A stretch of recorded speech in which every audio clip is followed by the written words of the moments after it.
sorry, because this is an introduction of a new phase, and we'll go back to vocabulary next week, but we need to get in the introduction, so there's no vocabulary tonight. So what we're talking about tonight is the Hebrew adjective. We're beginning, this is your introduction to the Hebrew adjective. Some of you have already been through this before. If you have, good, this is a good, it's been a few months, so this is a good refresher course for you. And I don't think we finished all of it, so we had to start over because we had added several people into the class. Anyway, so we're talking about the adjective.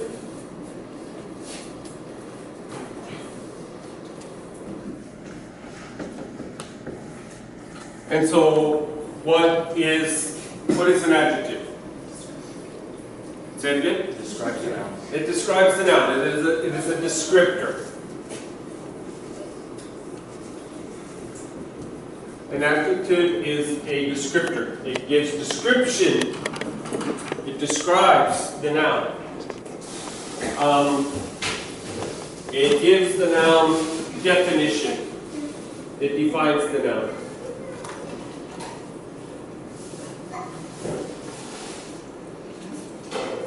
Basically, what an adjective does is it tells us specifically which one. Which one? So, if I were to tell you, first of all, in a very simple, in a non-definite way. Remember, we talked last week about definite and non-definite, the definite article and the non-definite article. The definite article is the. In Hebrew, it's the word, it's ha. It will appear before a Hebrew word. It'll be the prefix of a Hebrew word with the he. And that is the definite article, the, in English. In English, an indefinite article, we use the word a or an. In Hebrew, there is none. If it does not have the definite article in front of it, the he in front of it, then it is by nature indefinite. It is understood as being indefinite. So there is no word or letter for an indefinite article. So in a sense, the definite article is also, in a sense, acting in the way of an adjective in that it is giving definition, it is specified. You're giving a specific. So if I said a ball, a is also acting as an adjective in a sense, saying what? If I have 5 basketballs here and I tell you, go get a ball, I'm telling you what? Any of the 5. Okay? If I tell you, now and that's why it's indefinite, because it can be any one of a number. If I tell you to get the ball, then what? I'm being very specific to you. Which ball? The ball. Okay? The ball goes out of bounds, right? You're playing basketball. This guy knows. You're playing basketball and the ball goes out of bounds. What do you tell your teammate? You tell them get a ball, you tell them what? Get the ball, because you are specifying not any of the balls. You want this specific ball. Okay? So by this, you are defining. By using an indefinite or definite article, or by the definite article, you are defining.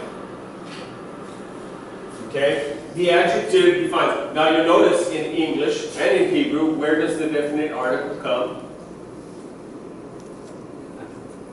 Before the noun, right? Before the noun. There is no indefinite article, so you don't have to worry about it. In Hebrew, the definite article occurs not just before the noun, but as a prefix to the noun. Okay?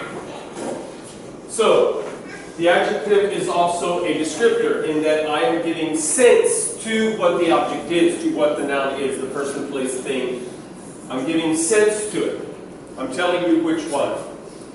For example, I can use the adjective blue. as in this is a blue marker. Okay? Is everybody with me? So I have several markers up here of various colors. I have black, I have red, I have green, I have blue. I don't have a white marker because that wouldn't work on a whiteboard. But I have these various markers, and I can tell you, give me a marker, and what? What does that tell you? Any marker. Any marker. But if I tell you, give me a blue marker, then what? I'm specifying now. I'm giving you definition. Which marker? Which marker? The blue one. The blue one.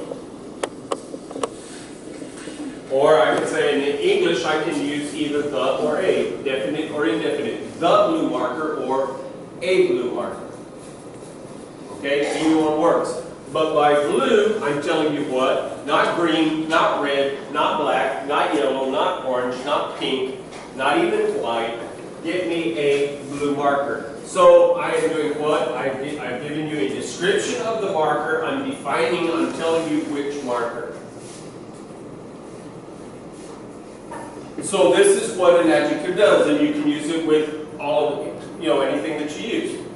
As a person, which person? A person, the person. You see how it works. A person, indefinite, any person, the person, a specific person. But now I can specify even more. I can tell you which person by telling you the tall person, the short person, or in an indefinite way I can tell you a tall person or a short person. We can use terms like married and single. The married couple. The single man, the single woman. Okay? Telling you what? I'm specifying which couple by giving it definition, by giving it term. So I'm telling you it's not that couple because they're not married. It's this couple because they're married. So if I were to tell you, bring me the married couple, then I would specify a specific type of couple. Even if I use the indefinite, a married couple, I'm specifying a specific type of couple. Married. Bring me that single man. Bring me that single woman. Meaning what? They're alone. Usually we use that term single. Not that they're alone, but what? They're not attached. Attached, they have an attachment. No, that they're not attached. That they do not have a husband. They're single. They do not have a wife. They're single. So this is the form, this is the way the adjective works. It qualifies, it specifies, it defines, those kinds of things.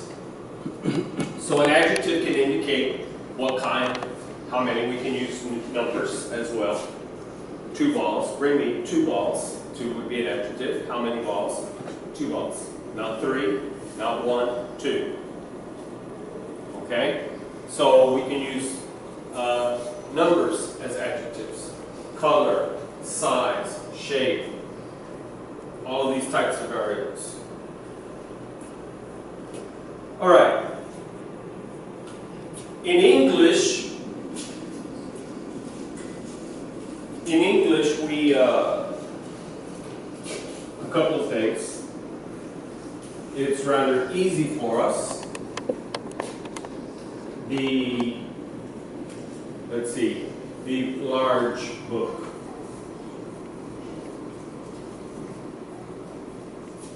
Okay? Well, let's use a Hebraic term. How about the large talit?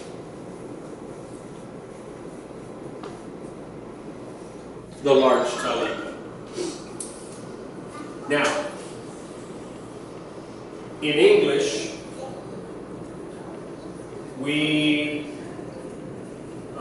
inanimate objects are called neuter. This would be an inanimate object. Inanimate.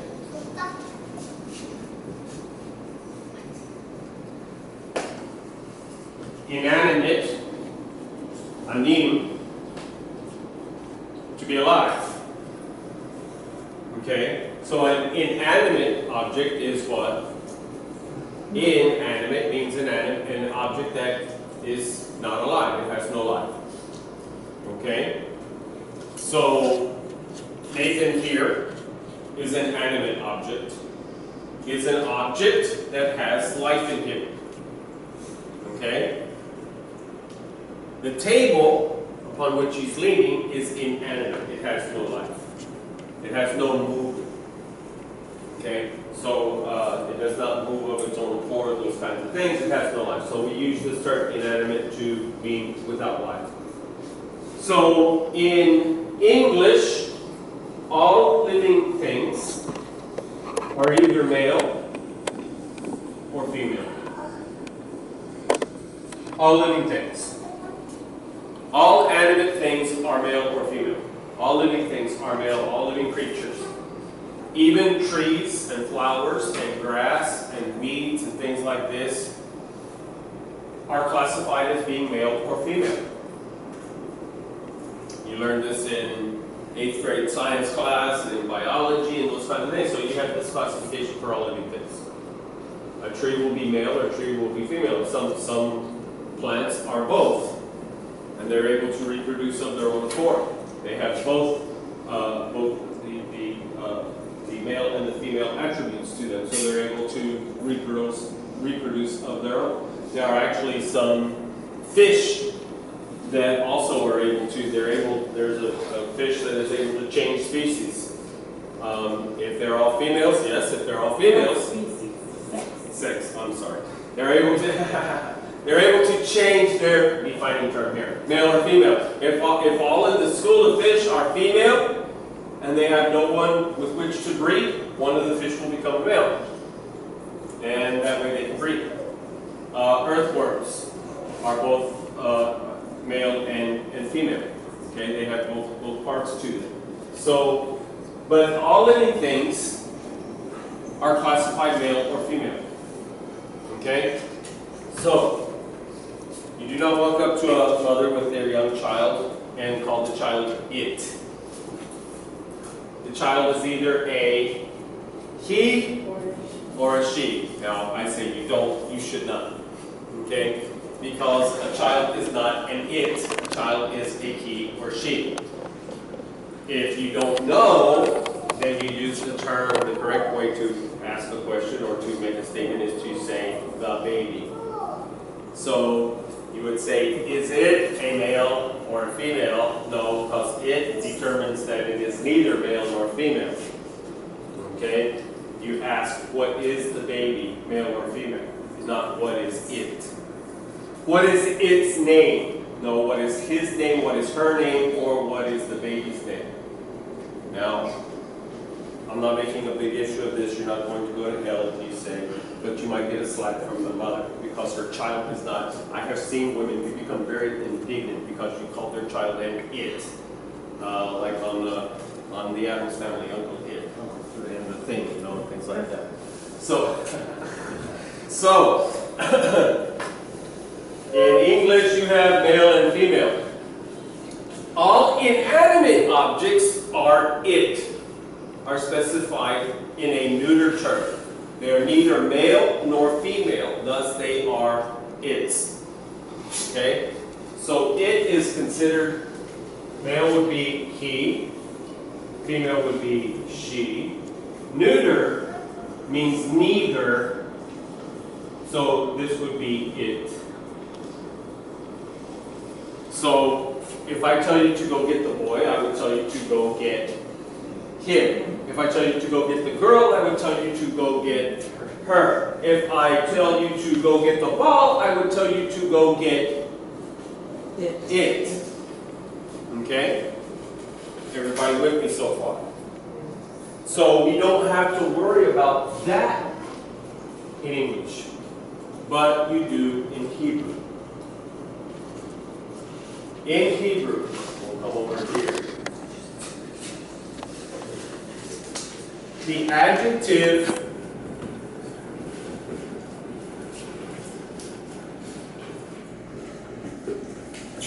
must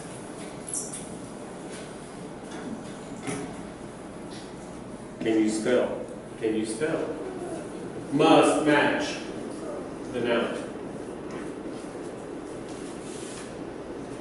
In Hebrew, the adjective must match the noun.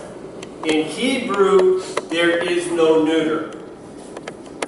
Everything is either masculine or feminine, both animate and inanimate. So human beings, dogs, birds, flowers, trees, what have you, they are all male or female. But also, so are all the inanimate objects, the things that we would call the things, it, that we would say it. In Hebrew, no. In Hebrew, it is either male or female. So the word Torah is feminine. How do we know that it is feminine? Because of this ending here. See if I can remember.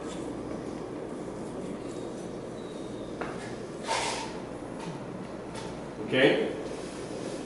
So when you have this ending here in Hebrew on a noun, almost always, there's always exceptions, almost always, it is that this is the symbol of being a female. How do we know that a noun is masculine? It ends in any other ending except for this. This is the feminine form. Okay? So you can end in any of the other consonants, and that will make it masculine, almost always. But if it ends in this form, it will be feminine, almost always. So this is how we know that Torah is a feminine term. Even though is the Torah a living, breathing creature. Not in the spiritual sense, in the physical sense. Smart Alex. Is it a living, I see I could read your mind all the way up here. I saw the look on your face and I knew what was coming. I cut that one off at the pass. No idea. Is this a living, breathing creature? No. No. Yet it maintains a feminine form. So what I'm saying is that if the noun, this is the noun, the thing, the Torah, if the noun is feminine, then it must take what? A feminine adjective. The adjective must be made feminine. If the noun is masculine,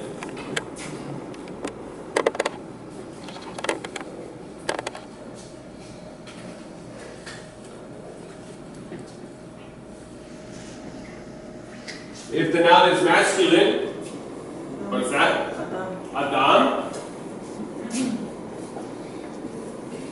Now remember, so it's ending in what?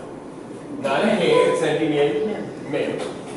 Okay, so by ending in any other consonant, that tells you almost always that it is masculine. So if the noun is masculine, then what? The adjective must match the noun. The adjective must also be masculine. Okay? Is everybody with me? So, if I want more than one talit, the big talits, the talit Galilee. Okay? If I want the big talit,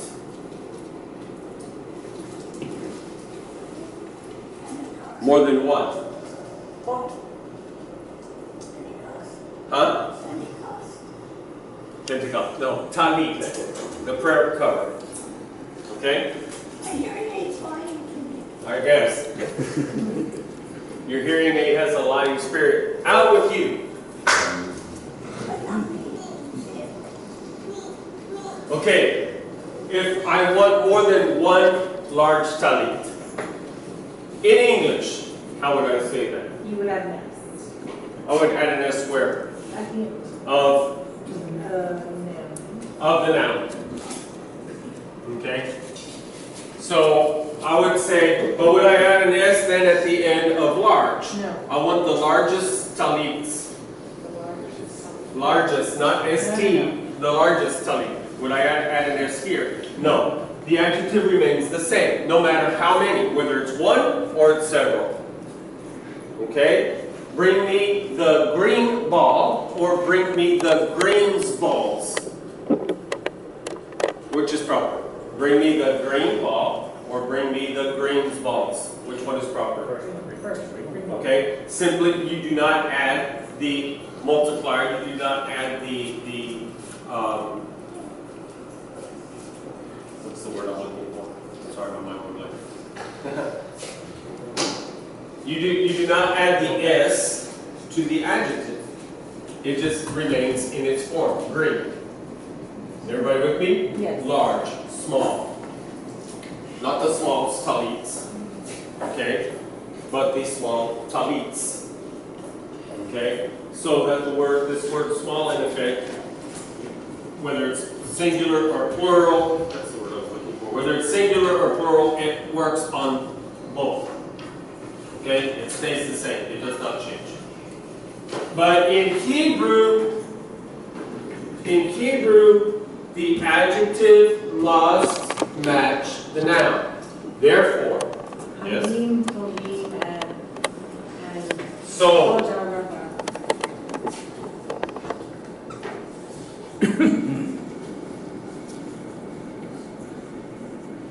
So if the noun is singular, then the adjective must also be singular. If the noun is plural,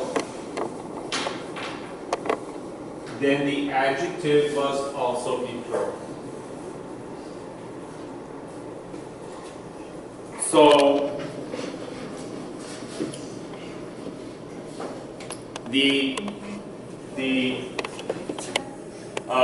now I'm going to throw a little thing for you, okay? I'm going to throw something at you. So ishim, ish being man. So ishim, men, mans, yes, mans, of course. Men. So how would I say good? Tov. So ishim, what? Tovim. Okay, you see the match there. Now, ish, good. So how do I say ish? Ishtov. Ishtov. Ish is man. Tov is good. So two things to notice here. Ish. What does it end in? Come on, ish. What does it end in? Oh, shin. Shin. Oh. Shin. Excuse me, let me do it like this, so you know.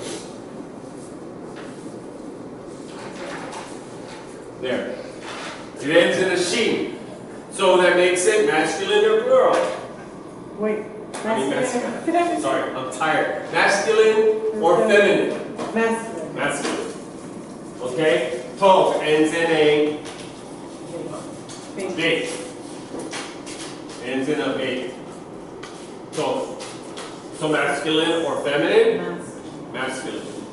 Okay? There's no plural form here, so there's no plural form here. It must match. It matches in masculine or femininity, and it matches in singular or plural. They must match. Is everybody with me? Anybody having problems with this? No. Okay, so if I say Isha, Isha, so now you have what? Woman, which is in what form? Feminine form. You see you have the ish here, which is masculine. I add this form here, that makes it feminine. So I would say what? Tova. It must match.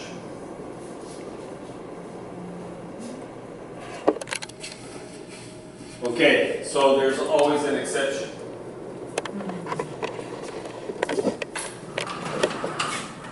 So I have this word here. Av, which means Father. father. The plural of Av, Avot. Avot.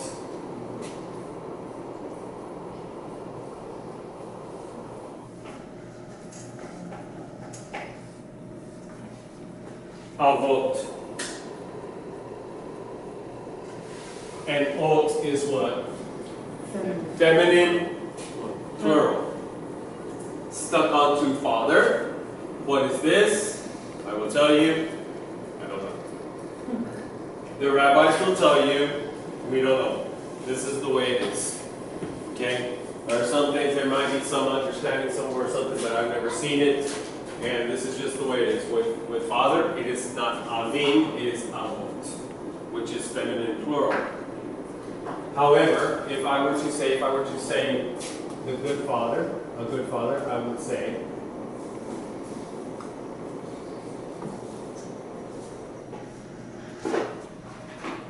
so we have what? Avtov.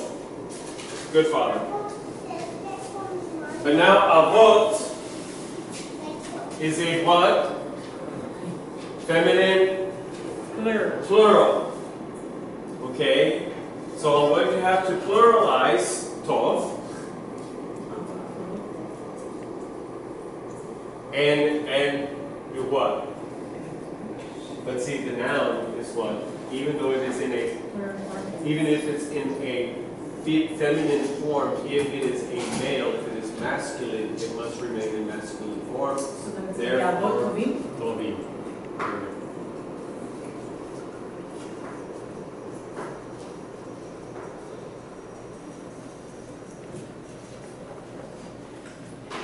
This is an exception. You know what?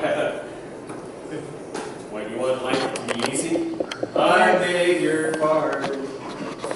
I never promised you a rose garden. There go the ratings.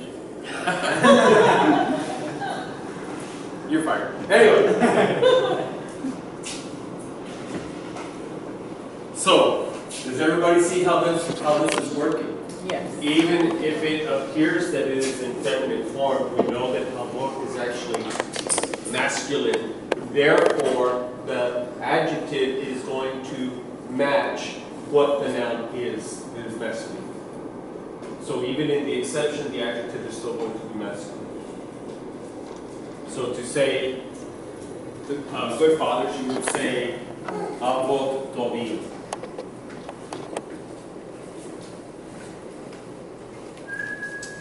Everybody with me? Yes, sir. So, gender, and in number, singular and plural. It also will cover,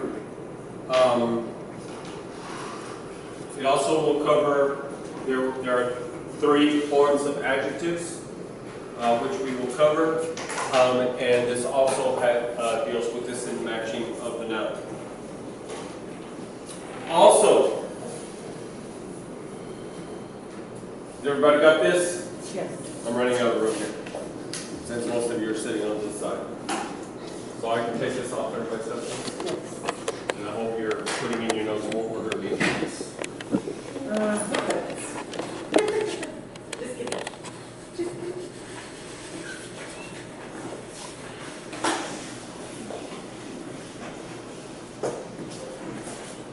Now, all of those words that I gave you there were definite or indefinite? Indefinite. Okay. So if I gave you a definite, so all of the adjectives were also indefinite. Okay? So in English we would say a. So if I said a good father, in Hebrew it would be av tov. In English I would literally translate it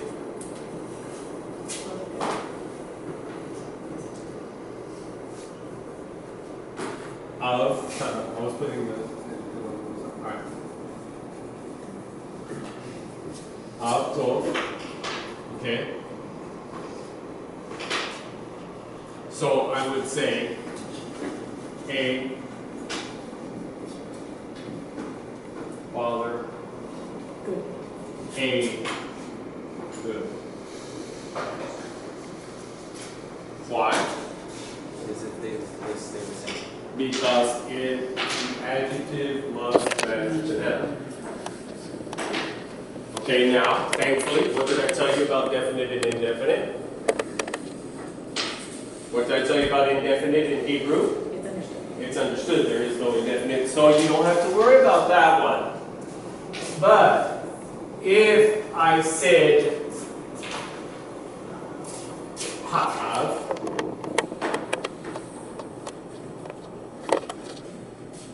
if I say ha'af, tov, it must match, therefore I must say hatov. It must match. So ha'af, hatov, right here, you're matching. So I would literally say the good, the father. They must match. There are exceptions. There are always exceptions to them. Okay? I was going to say, because in a lot of the lessons, they don't have, in some of them, you even have hot for the, like in the cut, the cancer cut. Right. They have the, nothing.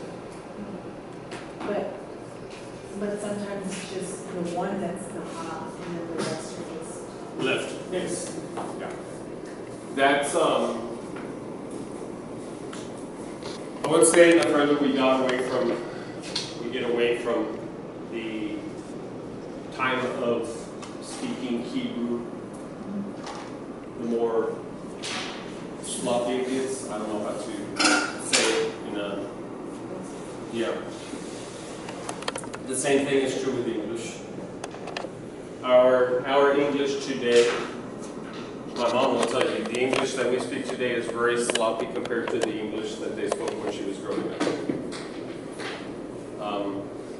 They spoke a more proper type of English than what we speak today. We use a lot of slang, a lot of this, a lot of that. We dangle our prepositions. You know what a dangling preposition is? That's when you leave of and you end your sentence with of. Okay? Or something like that.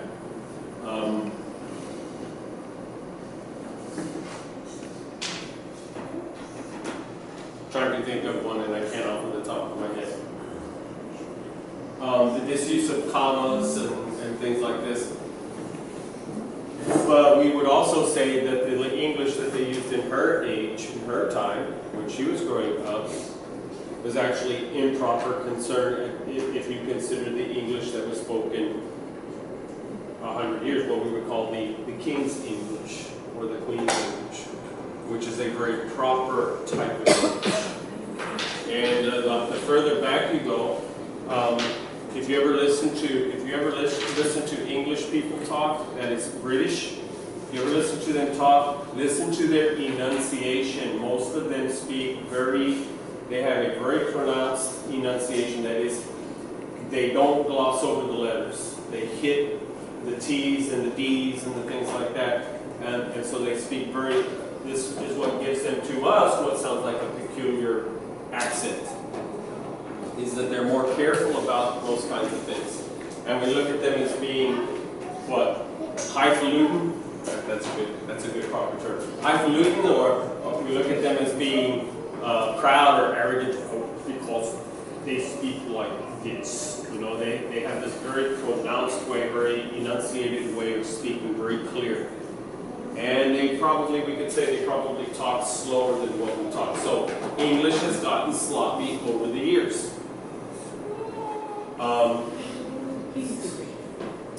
I was not criticized, but people would tell me, particularly when I was first teaching in Spanish 30 years, 35 years ago, whatever, 40 years ago, when I was teaching in Spanish, because I was taught, I spoke what would be considered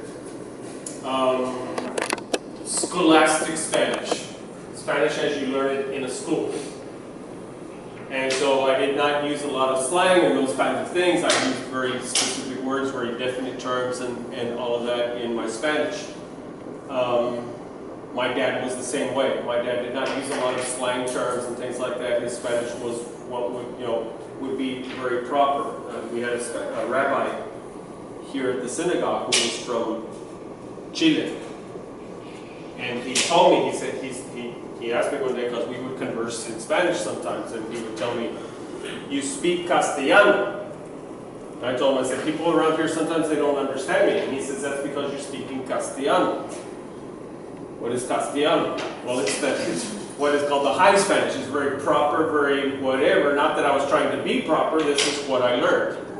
Okay, I learned out of the textbook, out of the dictionary, and the verbiage, and the verb books, and all of these kinds of things.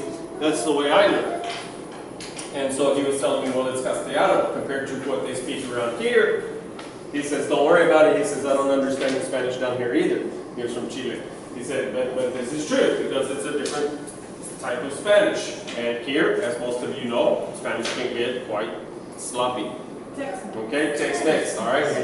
You mix English and Spanish and some palabras de los indios and different things, and what your culture is and everything like that, and it gets very sloppy, very mixed up. You take what we speak here as Spanish, and you take it down into Mexico, they will have a hard time understanding it. Yeah. They don't know what you're talking about. Okay? So, how do you say, enough of that.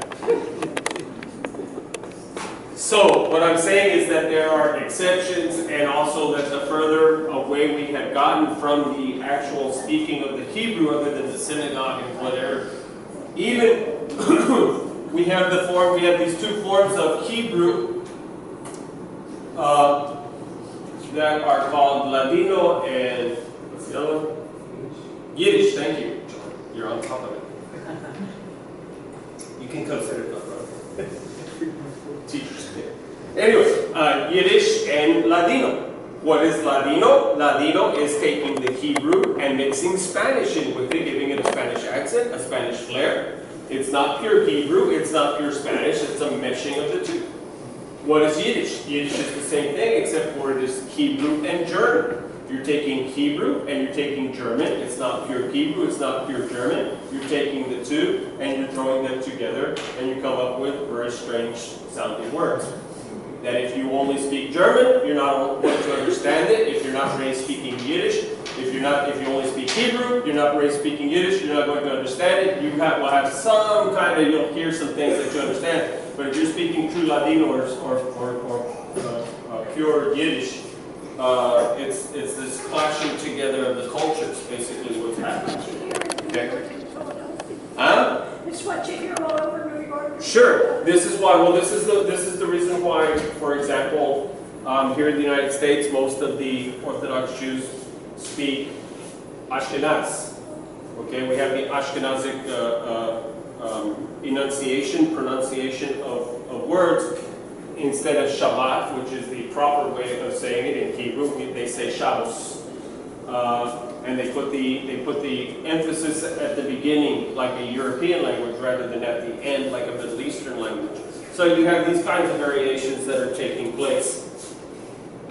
All right, so what we have said here, I know I threw these two words, I slammed them together, right?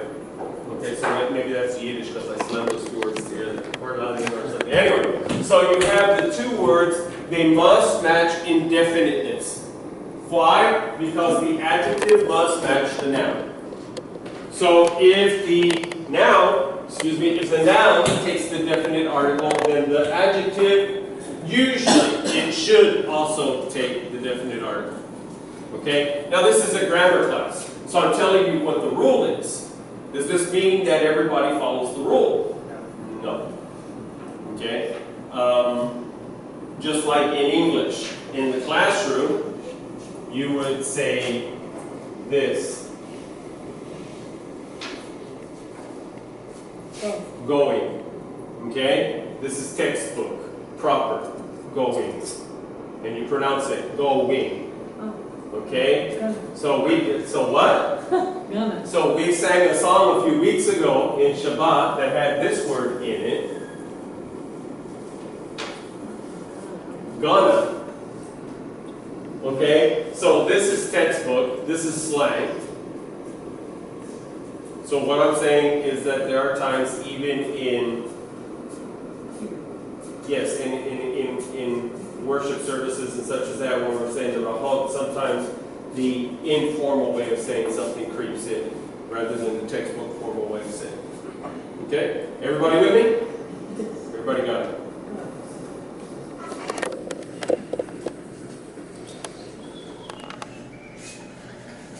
We're going to end here and go into the tree of life, but I've got one more thing with you that must match.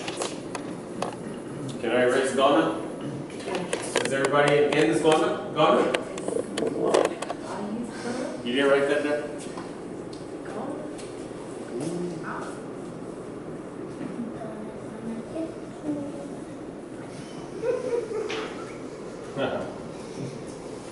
Okay, so the last one, I will not get into this too far tonight. We'll just state it as this. If you're using a positive or a negative, you must use the positive on both, you must use the negative on both. Okay? So so to say no or to say not, these kind of things, these are negatives. The word lo means no or not, it is a negative form, and so it's going to affect both. So you would say not man, not good. Low. Does that become part of the word? It will precede, yeah. Okay, and again, which brings up one more thing. Okay, one more thing. In English, the adjective always is placed where? In approximation to the noun? In front of the noun. In Hebrew, the adjective almost always follows the noun. Now you're going to hear me say this as we go through grammatical rules. You'll hear me say this over and over. Almost always. Why? There are always exceptions to rules. Okay, so I'm not going to tell you definitively always, always, always. Almost always. The adjective will follow the noun. The same como en español. La Casa Blanca. Right? So the adjective, notice that the adjective here, you have the noun is here, it comes first, and then it is followed by its adjective. The noun will come first, the adjective will follow, the descriptor will follow. So I will not say the large talit, I will say the talit large. Hatalit hagadol. So hatalit, the talit, hagadol, the large. Okay?